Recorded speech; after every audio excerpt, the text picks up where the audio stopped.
Hey folks, thanks for joining Chad and myself on a fishing trip.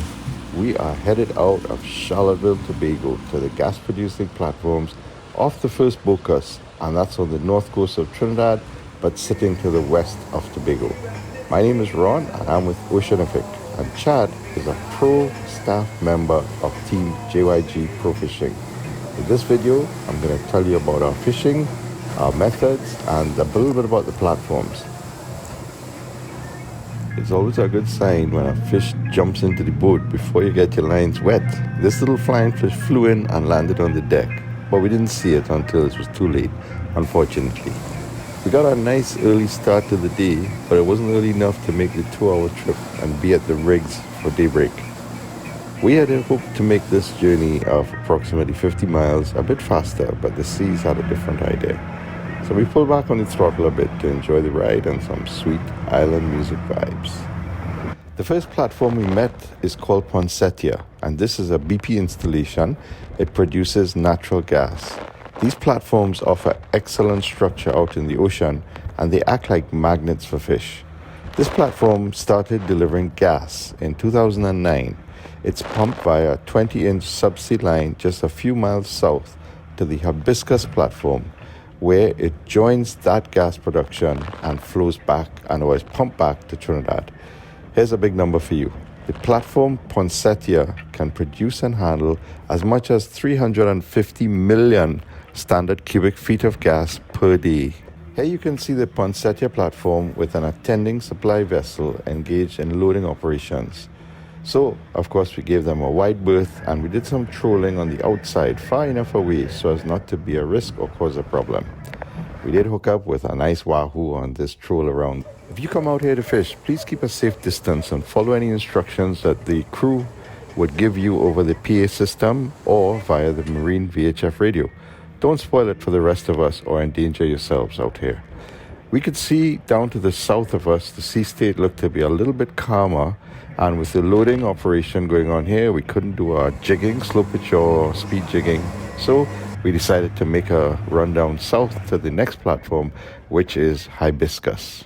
Here you can see Chad in his specially designed raincoat, a garbage bag, cut and worn over the top of him and all the way down. Kept him dry, actually, worked well. So Chad had a speed jig in the water first, and it didn't take long to get a good strike on that jig.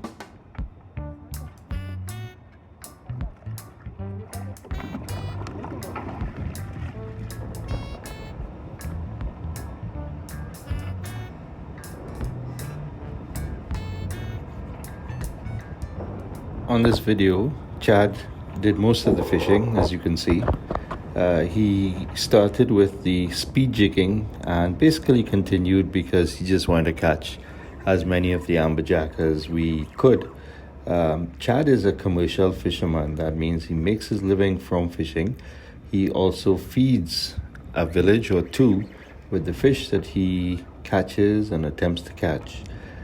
The amberjack, while it does sometimes have worms, as some people would tell you, most times they're pretty good, the meat is good, and it's excellent eating. So a lot of people do look forward to seeing this fish coming onto the fish market and making its way into their homes for breakfast, lunch, or dinner.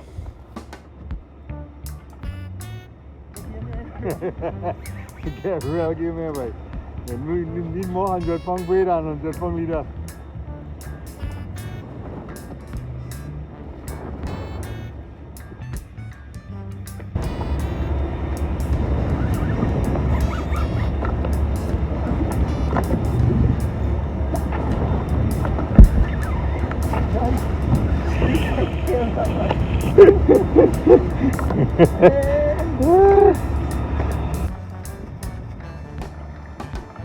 Come up easy with the gas.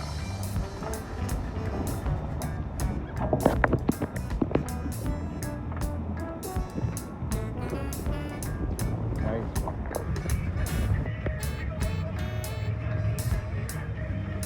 Iron man. As the day wore on, Chad switched over to some slow pitch jigs, and we used the Revolution rod by JYG. Gives you a lot of tip action, as you could see towards the end. That's the last clip of the fishing. And we used the Stryke 240 jig, 240 gram jig. And we also caught a couple of the Amberjack on this. But because the rods are not designed to winch the fish up, we had to take our time and come up a little slower. So we did try for some grouper and snapper. However, before we could hit bottom, the Amberjacks snatched the jigs and took off. All in all, it was a fantastic day. We just had one pretty bad, not so much fun experience. Without calling names, I'll tell you we got a little bit, not too close, but downwind of the platform. And somebody saw it fit to dump the garbage out of the kitchen area close to us, if not on us. We got a fair bit of splattering from it. I thought this was sad and unfortunate. Chard and I are both fishermen. I am Jigging. We are on the water. We brave the water. As you can see, it's not easy. A fisherman's life is definitely not easy. And I know personally a few fishermen that have had their boats turned over and have lost one or two friends to the sea while fishing. So it's a little unfortunate that this individual saw it fit to throw out the garbage onto us. And I was a little disappointed at that, because the fish that we catch, that we brave the waters to catch, are what's going to be going home to feed his family. We did find out who did it, but like I said, we're not going to make a fuss or name calling out of this. I think the individual was spoken to, and hopefully they'll realize that, we're just making an honest living out here. We're not robbing anyone, and we're providing food for many, many people. You look bad. You're barely okay, boy.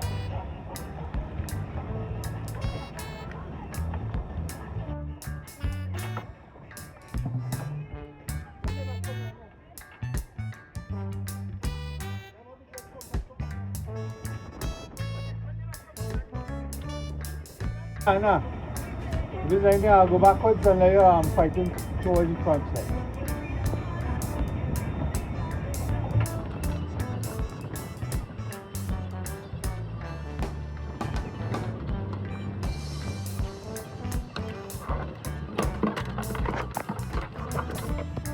Last one.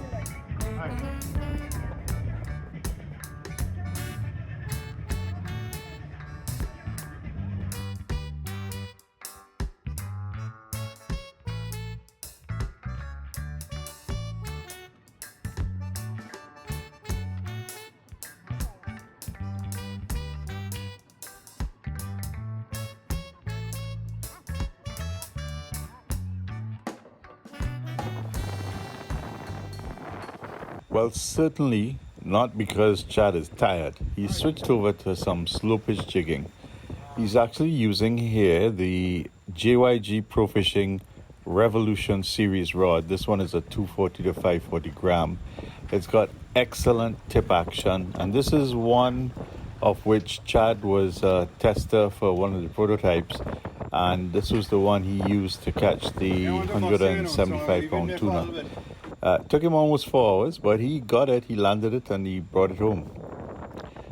The slopage jigging, of course, has been taken off in the Caribbean, and Oceanific Inc. is proud and pleased to distribute the JYG Profishing line of products, jigs, hooks, terminal tackle, throughout the Caribbean. They're sold in fine tackle stores, and as many of you have found out, we have many, many different original series of jigs. We've got the Deep series, the Stryke series, and coming soon you've got the Wild series, which got a lot of erratic action. It's going to be really hot in low current situations, though the Stryke is excellent in the higher current and deeper waters situations. And of course the Deep is the flagship jig that has been used almost now throughout the world. So here are some pictures you've seen of them flashing across the screen. Do give them a try, and if you have any questions or looking for information, drop myself a line at the bottom here in the comment section. I'll be happy to answer or help as best as I can.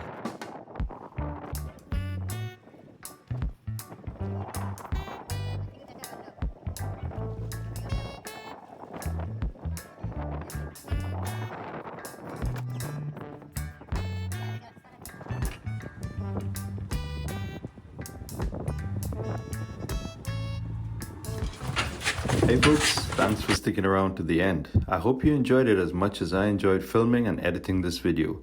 Do let me know what you think by sending me a thumbs up down below. And if you didn't enjoy it, well, then you can hit the thumbs up button twice. Just kidding. You all stay safe. If you do go out to sea, have a good time. Wishing you tight lines and see you soon for the next video. This is Ron, headed off to clean lots of fish.